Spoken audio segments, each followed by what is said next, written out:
There it is. We're back. It's another beautiful Wednesday. I'm so excited for a return guest. We're going to have some awesome things to talk about. Solo poly, non-hierarchical, dating around. What's the difference? Well, we're going to have that conversation. So tune in. We're going to have a good time. Here we go. Practicing Polyamory, real-life perspectives from the imperfect people of polyamory. The mission of the Practicing Polyamory podcast is to provide a platform for all of the real-life, flawed humans that practice polyamory so that we might all learn from one another and grow as a community. Enjoy the show. All right, everybody. Welcome to this beautiful, semi-gloomy Wednesday. It's all good. We got to love it. If you're joining us for the first time, welcome and thank you for tuning in. And if you've been here for a while, then you already know we're live on Facebook, YouTube, Twitter, and Twitch every Monday, Tuesday, and Wednesday. 3 opportunities every single week for you to ask questions. So if you've got any questions about your relationships, or if there's a topic you'd like to hear discussed on the show, slide into my DMs and let me know, or leave a comment while we're recording live. Follow the show on all social media platforms at Practicing Polya. Let me know what it is that you want us to talk about. And as always, as a reminder, if you're listening to this podcast, you are a welcome guest to be on the show. None of us are perfect, and we're here to share our imperfect stories because the more stories we share, the more others will see us in themselves, and the more representation we have, the more we can strengthen our community. So go to practicingpolyamory.com, sign up to share your imperfect story too. All right, everybody, here we go. Let's introduce today's awesome guest. Today's guest has graced us with his presence and wisdom once before, and I'm so stoked to have a chance to chat with him again. Our guest is a mentor, consultant, and coach who's been creating polyam content and facilitating courses and workshops to help people along their journey through multigamy, also known as non-monogamy. He offers support to help people with relationship issues, honesty and authenticity in relating, life transformation, and major life crises. In our first episode, we talked a lot about compersion and jealousy and connecting to our authentic selves. Check out episode 48 for a recap on that round 1. And today, we're going to dive into different polyamory and love styles and methodologies. And I can't wait to hear what our guest has learned from his own life and from helping others work through these issues as well. Joining us today from Open Relating out of London, where it's really late, and thank you so much for hanging out with us. Welcome to the show, Roy Graff.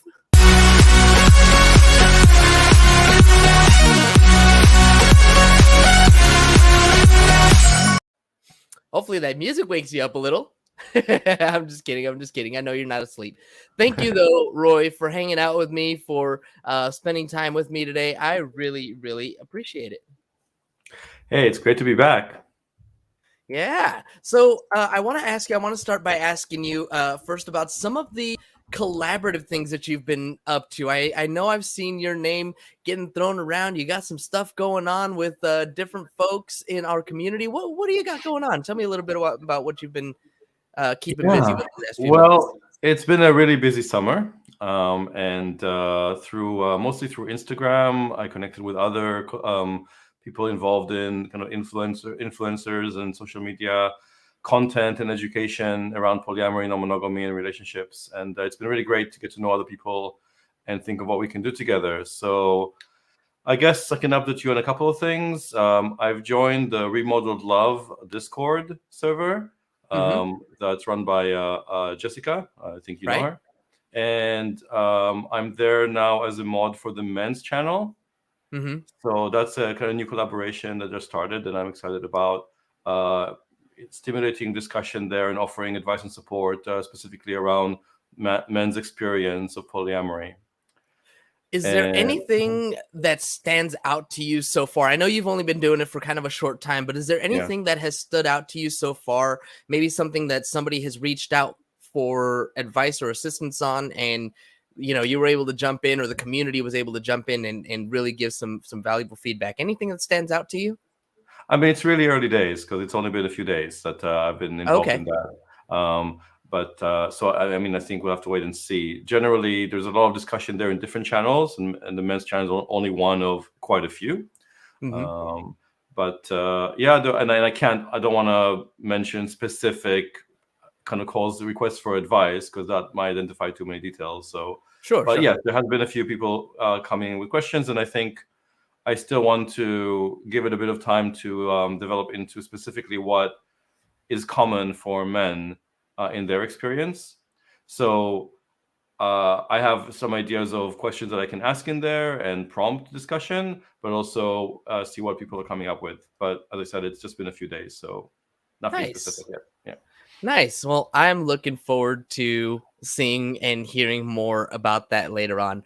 All Mhm. right, so let's dive in then and let's start talking about our actual topic. So we said solo poly, non-hierarchical, just dating around. What's the difference?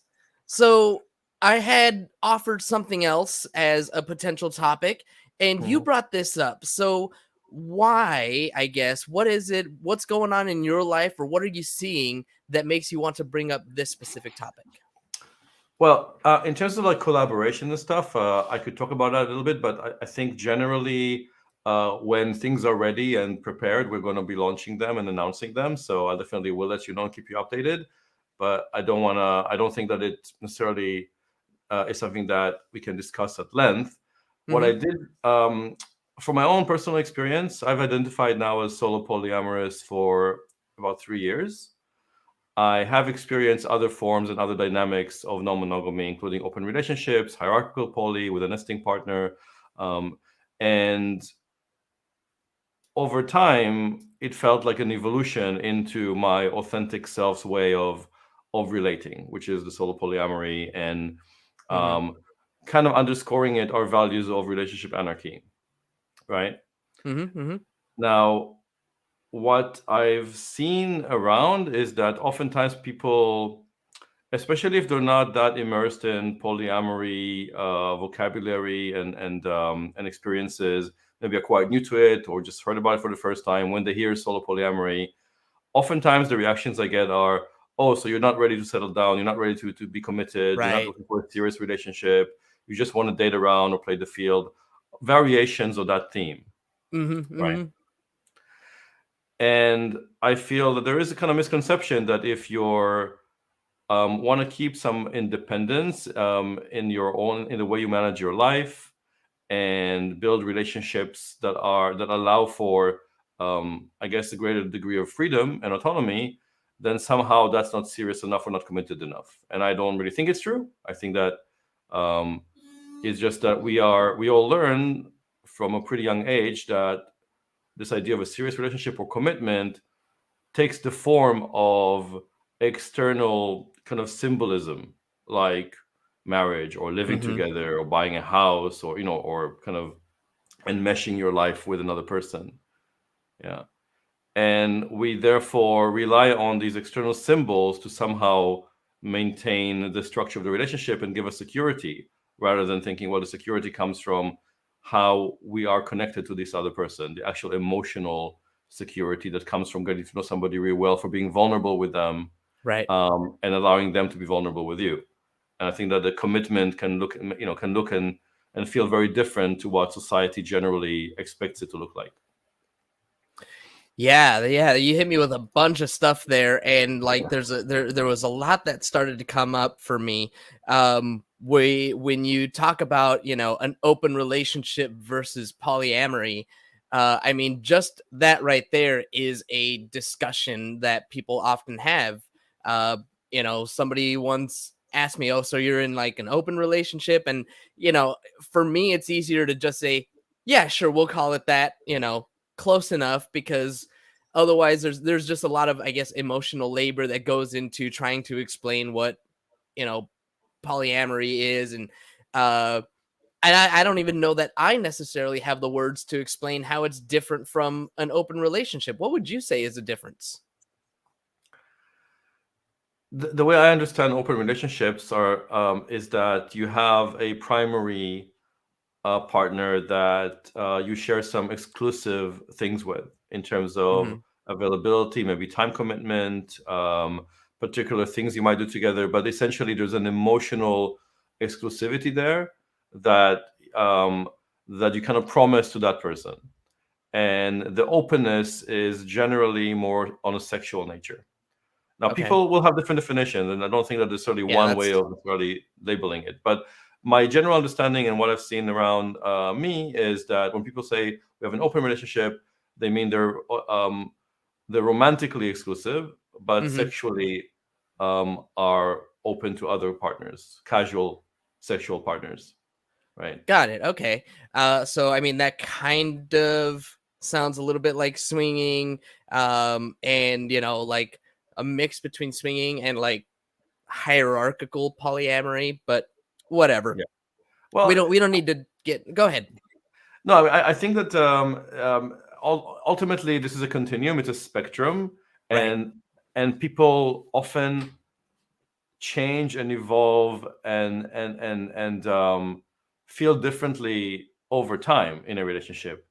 And oftentimes there's a very common evolution of people who are starting off monogamous and initially feel that they can keep some security in the relationship. They can feel safer if they play together. So they choose swinging as Right. an Right. option, right?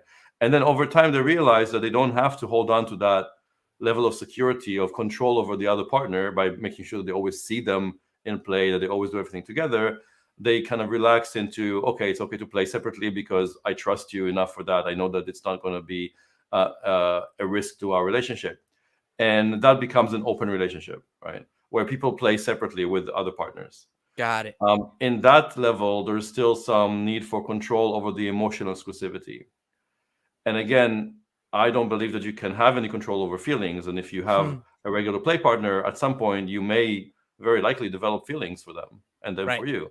So you can't say you can't promise that you will not fall in love or want care for somebody you regularly have intimacy with, right?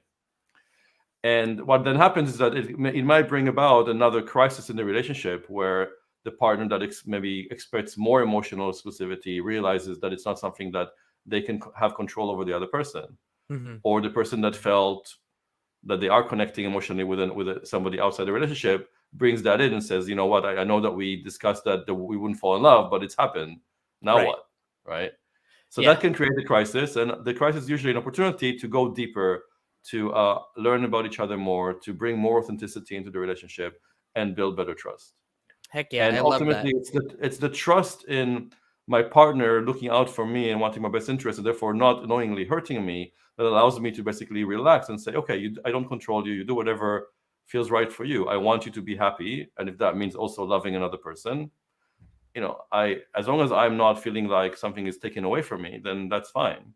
But sometimes people need. I've seen it, Miguel. I've been seeing it. Whoops. People need that process, need that time and those experiences to come to learn those lessons. They do, yeah, and it does take time, and I really love what you were saying, that what kept coming to mind is you can't regulate emotions, you can't regulate feelings, you can't expect someone to not fall in love if they're consistently having, like you said, intimacy with someone. Like you can't regulate those feelings, so it gets really hard. I guess that kind of leads into the independence and autonomy that you were talking about. In the relationship structure that we were just talking about, like an open relationship or anything hierarchical, it seems to me that there would probably be less independence and autonomy as opposed to something like solo polyamory, non-hierarchical, or just dating around. For people who identify as any of these three things that we're talking about today, I guess the independence and autonomy is the most important thing to them. And then the other thing that you were talking about was the commitment, right? And externally, we want to see these different signs of commitment. We want to see the ring on the finger. We want to see the ceremony. We want to see the, all of these different relationship escalator type things to signify that a relationship is committed. But what you said was the amount of vulnerability that I show in a relationship is also a sign of commitment. So I'm kind of taking all of these different parts and pieces and trying to figure out, for somebody who's either SOPO or non-hierarchical or just dating around, is commitment important? Is it something that they're looking for, or are they really just valuing that independence and autonomy? And maybe, I guess what are your thoughts on all of that? Independence and autonomy versus commitment. How do they work together? Yeah. Well, I have a lot of thoughts on that, and some, part of it is my own personal journey and my own values, and I want to be clear that what those are, and then talk about maybe more generally about clients that I see and what happens in groups that I facilitate in terms of sharing. So what I see more around, but at the bottom line, people are just different. The needs that people have and the values that they hold dear to them are going to be different. And I won't go into why that is, like, for example, why somebody needs a lot of security and therefore needs those external symbols of commitment, like marriage or a house together, or hierarchy of some kind.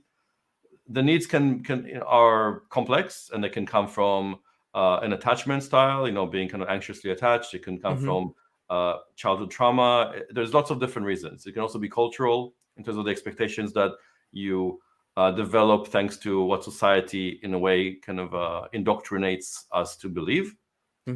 And maybe that's a subject for another podcast, another episode. The fact is that we all have different needs and different values.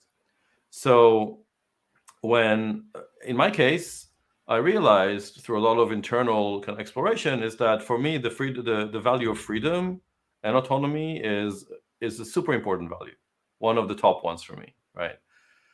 And in a hierarchical relationship, sometimes I can feel like there is some threat to that freedom.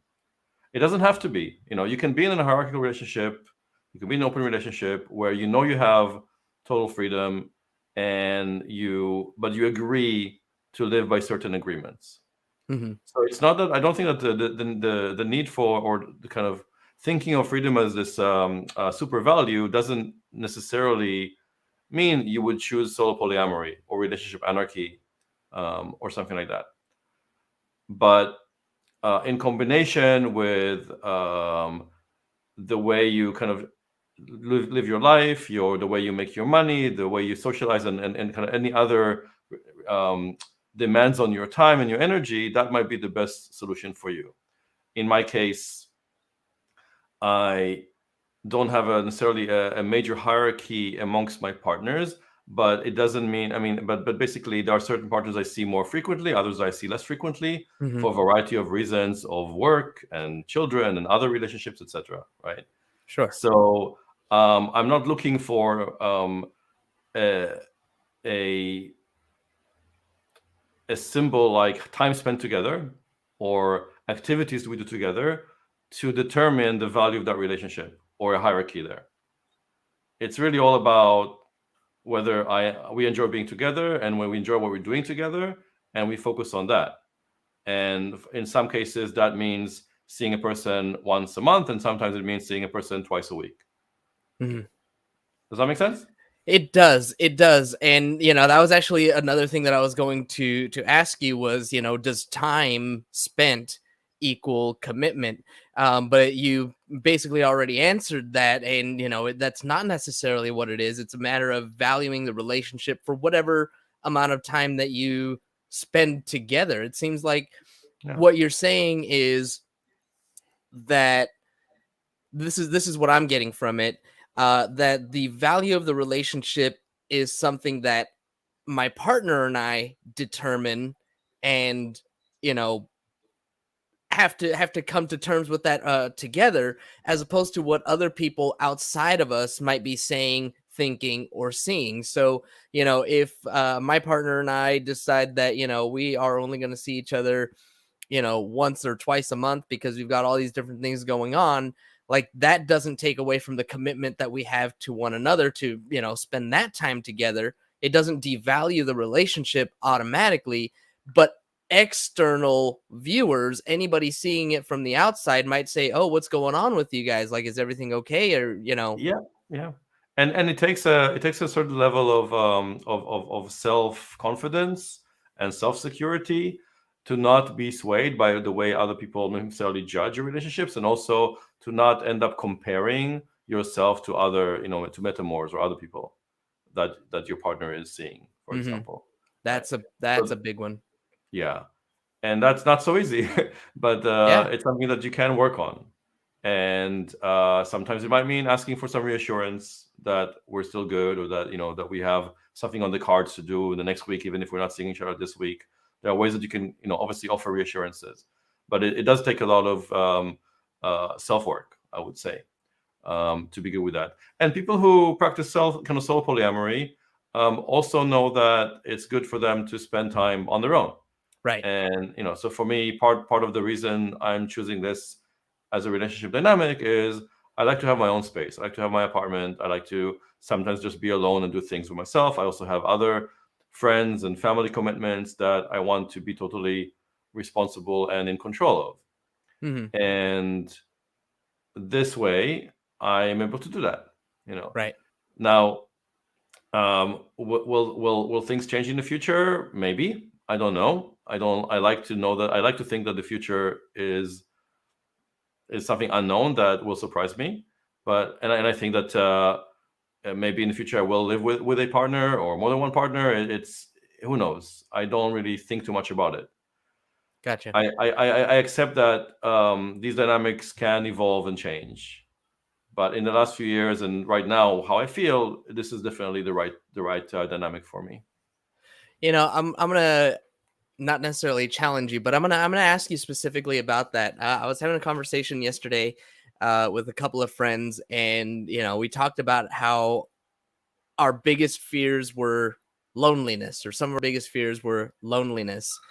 And so I think of solo poly, non-hierarchical, just dating around, especially in situations where we don't have people that we live with, or that kind of commitment. And thinking about that in like a long term, right? Like, what's going to happen when we're not able to take care of ourselves anymore, when we're in that elderly age? Do you think about like any of that stuff, and like what might your life look like? Well, I guess let me challenge you back. If you lived with a partner and you thought, okay, I'm living with somebody, I have somebody to share my life with. In old age, we'll kind of share everything together and and age together. And they unfortunately, die before you, or Hmm. at some point something happens where you break up much later in life. You're still going to be on your own. Right. Now, if all of your aspirations and hopes about old age were tied to this one person to relinquish your loneliness, to Hmm. dissipate your loneliness, then there are high chances that something might go wrong that will totally shatter that fantasy. Right. And I think that regardless of whether you're polyamorous, non-hierarchical, even monogamous, having a wider social network and having a wider net of people that are close to you that you can be totally yourself with, or you can be vulnerable with, and you have intimacy with, is the best way to ensure that in old age you won't be alone. So I have several partners. I have also close friends, and I don't think that my relationship with my friends is any less important or valuable than that with my partners. Nice. And I am very happy to think about growing old with friends around me, and maybe in the future living together with other friends. And whether it's romantic partners or not, it's not really the problem. I know, yeah. I mean, we're social animals, and we want to be around other people, Hmm. not all the time. um, and for me, the real solution is, yes, is to have a network of close friends and people I can trust and I can call on when I need something, and I know that I can be there for them, Yeah. and not put all of that on one person, because that's a hell of a lot of responsibility. For One sure. person I at a mean, time. Yeah. that's part of the reason why polyamory really works for me. Is I don't have that. I don't put all of that pressure on one person. I can kind of spread it around, and kind of going on with that conversation. Um, somebody I had this conversation a long time ago as well. Kind of the same realization, where being polyamorous, it means that I have multiple people that I can rely on in my old age. And I think that I will never be lacking of love in my life. Like I'm going to love partners, I'm going to love friends. I want to ask you about the friends thing, especially in the last 18 months, give or take, with COVID and everything. How do you nurture friendships and kind of keep them, value them the same way? Because that's a struggle for me personally, where I definitely can um, value romantic relationships more, or put them on a little bit of a higher pedestal, so to speak. Um, like I guess I invest more of my time and effort and energy into my romantic partnerships than I do into my friendships.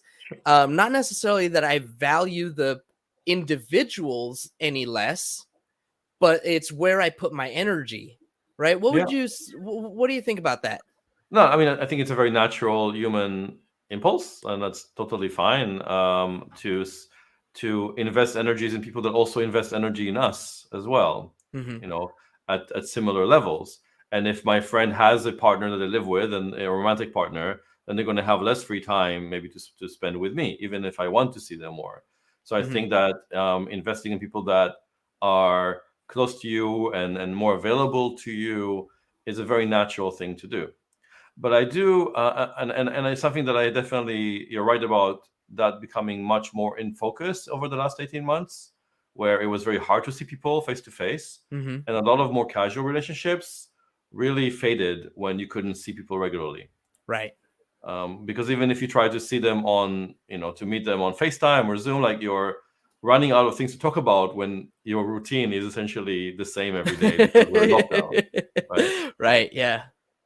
So I think that I started to approach some of my closer friendships just like a love relationship, but without the sex.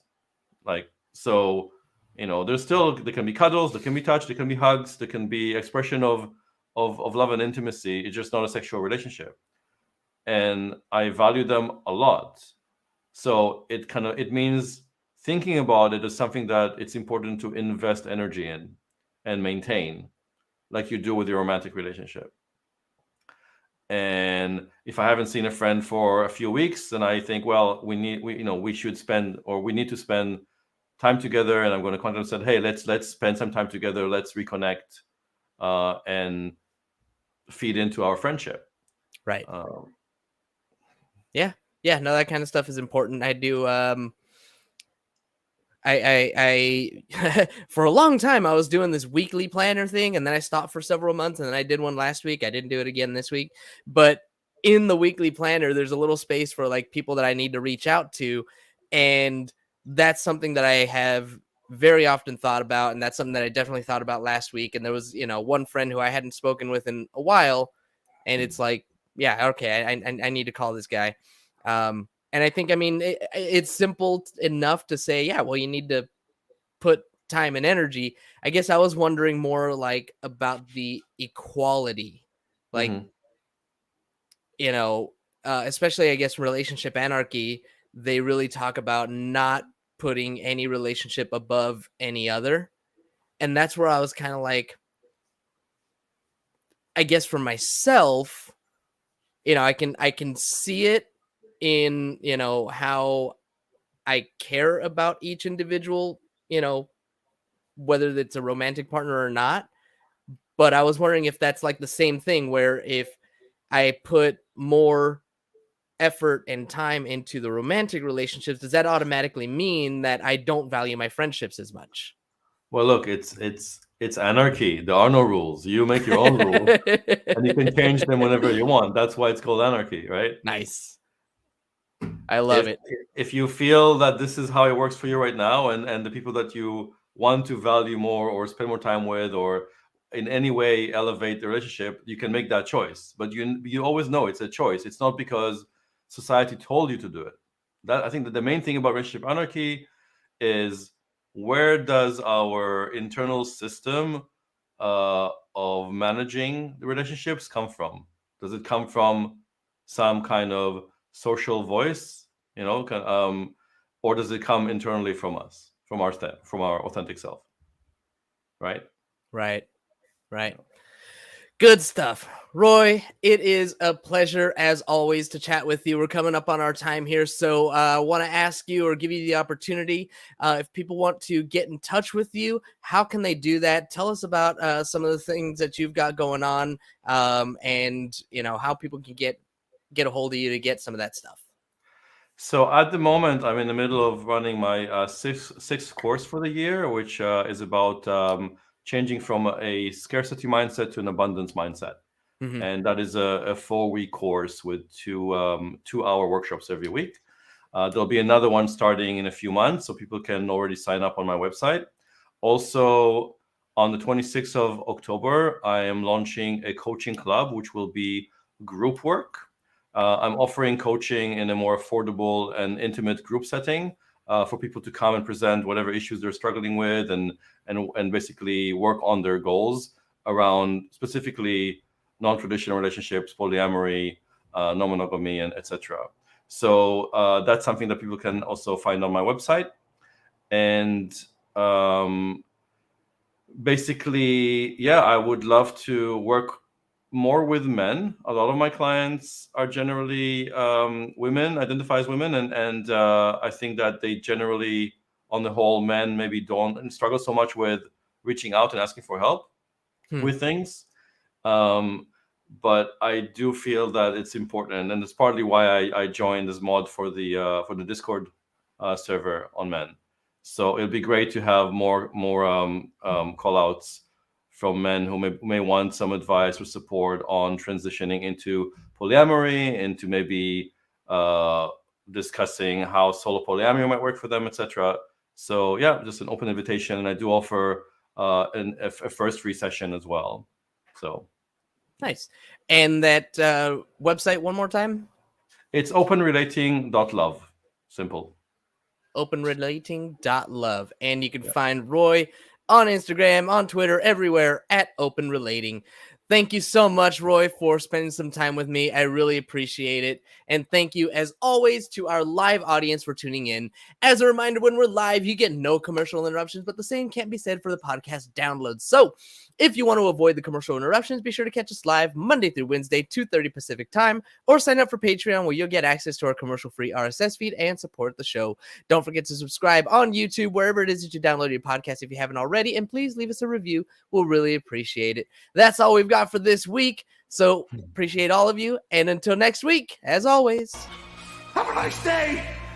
Thank you for tuning in to the Practicing Polyamory podcast. Would you or someone in your polycule like to be a guest? Sign up at practicingpolyamory.com and join the conversation. Please support us by subscribing, liking, and following us on social media at Practicing Polya by clicking any of the affiliate links on our website or by subscribing at patreon.com/practicingpolya.